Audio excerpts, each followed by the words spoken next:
तो दोस्तों आपसे एक स्वागत है आप सभी के अपने यूट्यूब चैनल पर। आज का वीडियो काफ़ी ज़्यादा इंपॉर्टेंट होगा जो कैंडिडेट सीरियसली तैयारी कर रहे हैं सीटेट और यूपी टेट एग्ज़ाम को, क्योंकि वो लोग अहमियत जानते हैं इस साल सीटेट और यूपी टेट पास होने की। आप लोग बता दें, अगर आप लोग जुलाई तक की ये एग्ज़ाम को पास कर लेते हैं तो दोस्तों आप लोग आगे आने वाली कई वैकेंसियों के फॉर्म भर पाएंगे। यूपी टेट के हमारे जितने भी कैंडिडेट हैं सुपर टेट का वेट कर रहे होंगे। सुपर टेट में 51,000 प्लस वैकेंसियाँ आनी है। वैकेंसियों की बात तो छोड़ ही दीजिए, क्योंकि वैकेंसियाँ बहुत सारी आनी है। बस आप लोग तैयारी ध्यान दीजिए। सीटेट और यूपी टेट 2021 के जितने भी हमारे कैंडिडेट हैं उनके लिए तीसरी क्लास होने वाली है, पर्यावरण की मैराथन क्लास, ठीक है, जिसमें से आप लोगों को क्वेश्चन हम लोग सिलेक्टेड क्वेश्चन ही करवाते हैं। और अगर आप लोगों को इसका पीडीएफ चाहिए तो आप लोग हमारे टेलीग्राम चैनल सरकारी जॉब विद्याभवन से ज्वाइन हो सकते हैं, जिस पर करंटली 7,000 से ज़्यादा छात्र हमारे साथ वहाँ पर जुड़कर एजुकेशन प्राप्त कर रहे हैं, ठीक है। और सभी क्वेश्चन हम लोग सिलेक्टेड क्वेश्चन जो रिपीट होते हैं वही हम लोग आज की इस वीडियो में डिस्कस करेंगे। तो वीडियो काफ़ी ज़्यादा इंपॉर्टेंट होगी। एक काम बिल्कुल भी आप लोग भूलें ना, इस वीडियो को लाइक करके शेयर करने का। शेयर अधिक से अधिक करा करिए दोस्तों, ताकि हम लोग को और थोड़ा सा मोटिवेशन मिल सके। हम लोग आप सभी तक जो भी अच्छा कंटेंट है, जो कैंडिडेट ऐसे हैं जो नहीं खरीद पाते हैं कोई भी प्रकार का कोर्स, ठीक है, तो उन तक हम ऐसा कंटेंट प्रोवाइड करा पाएँ जो आप लोग हज़ारों रुपए खर्च करके भी नहीं ले सकते हैं। चलिए वीडियो को अब स्टार्ट करते हैं। पहला क्वेश्चन इस प्रकार से कि वायु दाब नापने वाला यंत्र किस नाम से जाना जाता है, ठीक है। वायु दाब नापने वाला यंत्र किस यंत्र जो यंत्र है उसका जो नाम है क्या है, ठीक है। बैरोमीटर, थर्मामीटर, सिस्मोग्राफ या हाइग्रोग्राफ, ठीक, हाइग्रोमीटर, ठीक है। तो आप लोगों को अगर आंसर आता है तो आप लोग कमेंट सेक्शन में लिख सकते हैं, ठीक है। अगर नहीं आता है तो कोई बात नहीं। तो इनमें से आप लोगों को राइट आंसर बताना है। वायु दाब सही आंसर है दोस्तों बैरोमीटर, ठीक है। बैरोमीटर क्या है, इसका राइट आंसर है। वायु दाब नापने वाला यंत्र बैरोमीटर जाना जाता है, ठीक है। बैरोमीटर के नाम से जाना जाता है। पहला ऑप्शन आपका सही है, ठीक है। दूसरे क्वेश्चन की ओर बढ़ते हैं। दूसरा क्वेश्चन है कौन सा वायुमंडलीय जो आपका प्रदूषक अम्लीय वर्षा का मुख्य कारक होता है, ठीक है। कौन सा वायुमंडलीय प्रदूषक अम्लीय वर्षा का मुख्य कारक होता है, ठीक है। अगर आप लोग आंसर आता है तो आप लोग कमेंट सेक्शन कर सकते हैं। पहला ऑप्शन है SO2, ठीक है। दूसरा है H2S, तीसरा है HC1 और चौथा है आपका N2, ठीक है। तो आपको लोगों को राइट आंसर बताना है। तो इसका जो सही उत्तर है वो है आपका ऑप्शन नंबर ए, यानी कि SO2, ठीक है। SO2 सल्फर डाइऑक्साइड होता है जो एक मुख्य कारक है अम्लीय वर्षा को कराने का, ठीक है। तो वायुमंडलीय प्रदूषक जो है SO2 है, जो अम्लीय वर्षा का मुख्य कारक है, ठीक है। SO2 इसका क्या है, राइट आंसर है, सल्फर डाइऑक्साइड, ठीक है। अगला क्वेश्चन है आपका कि निम्नलिखित में से कौन सी गैस जो है, कौन सी गैस ग्रीन हाउस नहीं है, ठीक है। इनमें से कौन सी गैस है जो ग्रीन निम्नलिखित में से कौन सी गैस जो है ग्रीन हाउस गैस नहीं है, ठीक है। ऑप्शन नंबर पहला है CO2 कार्बन डाइऑक्साइड, N2O, ठीक है, CO कार्बन मोनोऑक्साइड, CH4, ठीक है। तो आप लोगों को कमेंट सेक्शन में आंसर लिखना है। तो राइट आंसर कौन सा है, निम्नलिखित में से कौन सी गैस जो है ग्रीन हाउस गैस नहीं है, ठीक है। तो आप लोग बता दें राइट आंसर है आपका ऑप्शन नंबर सी, यानी कि CO, ठीक है। CO आपका राइट आंसर है, ठीक है। अगले क्वेश्चन की ओर बढ़ते हैं हम लोग।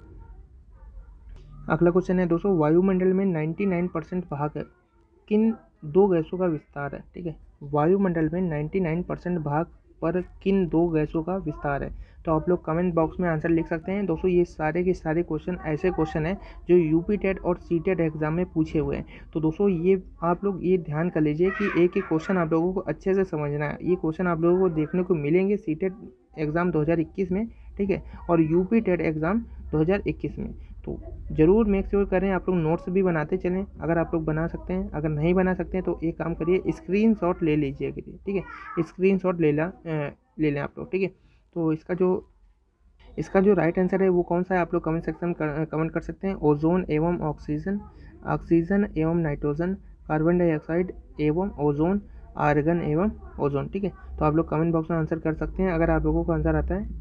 सही उत्तर इसका है आपका बी नंबर, यानी कि ऑक्सीजन और तो दोस्तों आंसर इसका क्या है, सही आंसर है आपका ऑक्सीजन एवं नाइट्रोजन, ठीक है। ऑक्सीजन एवं नाइट्रोजन जो है आपका वायुमंडल में 99%, ठीक है, भाग पर इन्हीं दोनों गैसों का विस्तार है, ठीक है। तो ऑक्सीजन और नाइट्रोजन क्या है, इसका राइट आंसर है।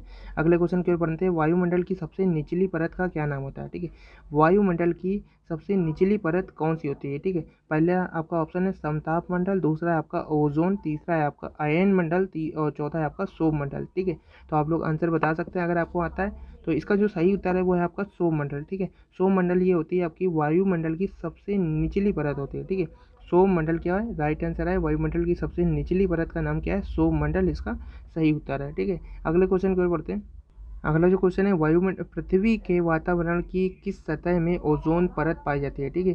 पृथ्वी के वातावरण में किस सतह पर की सतह में ओजोन परत पाई जाती है। ऑप्शन है आपका पहला ट्रोपोस्फियर, दूसरा है आपका स्ट्रेटोस्फियर, तीसरा है आपका मेसोस्फियर, चौथा है आपका आइनोस्फियर।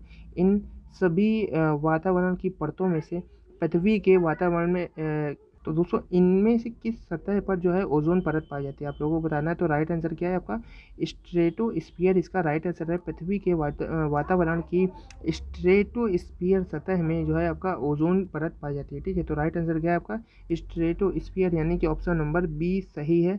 और आप लोग इसको मेश्योर कर लें, आप लोग इसका स्क्रीनशॉट जरूर ले लें और आप लोगों को इसको रट लेना है। ठीक है, पृथ्वी के वातावरण की किस सतह में ओजोन परत पाई जाती है, बहुत ही ज़्यादा मोस्ट इंपॉर्टेंट क्वेश्चन है, ये पूछा जा चुका है, कई बार पूछा जा चुका है। स्ट्रेटोस्फियर इसका सही उत्तर है, राइट आंसर है। अगला क्वेश्चन है आपका कि इंद्रधनुष में रंगों का क्रम क्या है। ठीक है, इंद्रधनुष में रंगों का क्रम क्या है। आपके ऑप्शन इस प्रकार से हैं। ऑप्शन ए बैंगनी, नीला, हरा, पीला, नारंगी, नीला और आपका जामुनी, लाल। ठीक है, ऑप्शन बी है बैंगनी, लाल, नीला, जामुनी, नील, जामुनी। ठीक है, सौ दोस्तों यहाँ पे नील जामुनी है, नीला, हरा, पीला, नारंगी। ठीक है, बैंगनी, नील, जामुनी, पीला, नारंगी, लाल, नीला और हरा। और डी है आपका बैंगनी, नील, जामुनी, नीला, हरा, पीला, नारंगी और लाल। ठीक है, तो आपका ऑप्शन इसमें से कौन सा सही है, आप लोग कमेंट सेक्शन में बता सकते हैं। ऑप्शन नंबर यहाँ पे डी, यानी कि बैंगनी, नील, जामुनी, नीला, हरा, पीला, नारंगी, लाल, यानी कि ऑप्शन नंबर यहाँ पे जो आपका डी है ये सही है। इंद्रधनुष में रंगों का क्रम जो है ये आपका ऑप्शन नंबर डी सही है। बैंगनी, नील, जामुनी, नीला, हरा, पीला, नारंगी और लाल है। ठीक है, तो ऑप्शन नंबर आपका डी यहाँ पे क्या हो जाएगा, सही उत्तर हो जाएगा।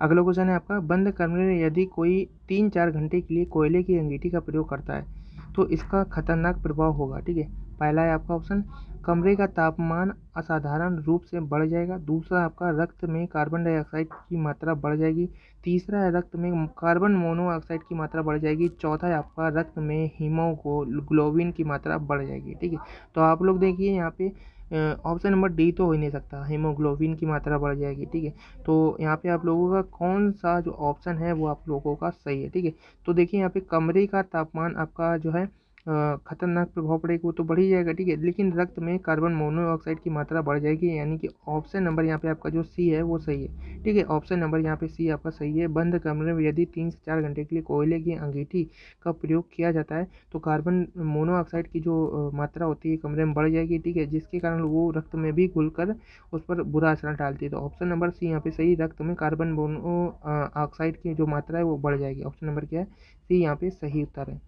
अगला क्वेश्चन है कि फ़ारेनहाइट पैमाने पर पानी का क्वथनांक कितने मतलब कि सेल्सियस होता है, कितना सेल्सियस होता है। ठीक है, 100, 80, 212 या 32। ठीक है, तो आप लोगों को आंसर करना है इनमें से कौन सा आंसर आपका सही है। फ़ारेनहाइट पैमाने पर पानी का क्वथनांक कितना होता है। ठीक है, कितना सेल्सियस होता है, तो आपको बता दें राइट आंसर आपका ऑप्शन नंबर यहाँ पे आपका सी 212 सेल्सियस सही है। ठीक है, फ़ारेनहाइट पैमाने पर पानी का जो क्वथनांक होता है 212 सेल्सियस होता है। ठीक है, 212 सेल्सियस होता है। तो राइट आंसर क्या है, ऑप्शन नंबर सी यहाँ पे क्या है, सही उत्तर है। अगला क्वेश्चन है आपका लोहे की छड़ को एक सिरे से गर्म करने पर उसका दूसरा सिरा भी गर्म हो जाता है, इस प्रकार के पदार्थ को क्या कहते हैं। ठीक है, तो आप लोगों को पहला ऑप्शन है आपका ऊष्मा का अच्छा सुचालक, दूसरा आपका ऊष्मा का अच्छा कुचालक, ऊष्मा का अर्धचालक या डी है हीटर। ठीक है, तो हीटर तो हो नहीं सकता, अगर आप लोग नहीं जानते हैं तो हीटर तो हो ही नहीं सकता। ठीक है, तो आप लोग इन तीनों में ऑप्शन कर सकते हैं। ठीक है, ठीक है, तो आप लोगों को आंसर बताना है। देखिए यहाँ पे अब जो लोहे का एक रॉड है, ठीक है, लोहे का रॉड है, यहाँ पे जब गर्म किया जाता है जो हीट है वो फिर इधर बढ़ेगी। ठीक है, हीट क्या है, इधर बढ़ेगी, यानी कि ऊष्मा का अच्छा क्या है, सुचालक। ठीक है, ऑप्शन नंबर यहाँ पे आपका ए यहाँ पे सही हो जाएगा। ठीक है, ऑप्शन नंबर यहाँ पे ए आपका क्या हो जाएगा, सही आंसर ऑप्शन नंबर ए हो जाएगा। ठीक है, अगले क्वेश्चन की ओर बढ़ते हैं। पृथ्वी का ऊष्मायान का अर्थ है, पृथ्वी का ऊष्मायान का अर्थ है। ठीक है, आप लोगों को आंसर बताना है। पहला ऑप्शन है आपका ग्रीन हाउस गैसों द्वारा पृथ्वी के तापमान में वृद्धि, दूसरा है समुद्र में ज्वार भाटा आना, तीसरा है घने जंगलों में वायुमंडल में गैस उत्सर्जन, चौथा आपका पवन ऊर्जा के कारण पृथ्वी के तापमान में वृद्धि होना। ठीक है, तो आप लोग आंसर कर सकते हैं कमेंट सेक्शन में। तो इनमें से जो राइट आंसर है पृथ्वी का ऊष्मायान का अर्थ है, इनमें से क्या है, आप लोग आंसर आता है तो आप लोग कमेंट सेक्शन में करें। आंसर नंबर ए यानी कि ग्रीन हाउस गैसों द्वारा पृथ्वी के तापमान में वृद्धि होना ही पृथ्वी का ऊष्मायन क्या का अर्थ है। ठीक है, तो राइट आंसर क्या है, ऑप्शन नंबर ए आपका सही उत्तर है, राइट आंसर है। इन सभी की पीडीएफ हम आपको अपने टेलीग्राम चैनल सरकारी जॉब विद अभय पर प्रोवाइड करा देंगे, आप लोग उससे ज़रूर ऐड हो जाइए, ठीक है।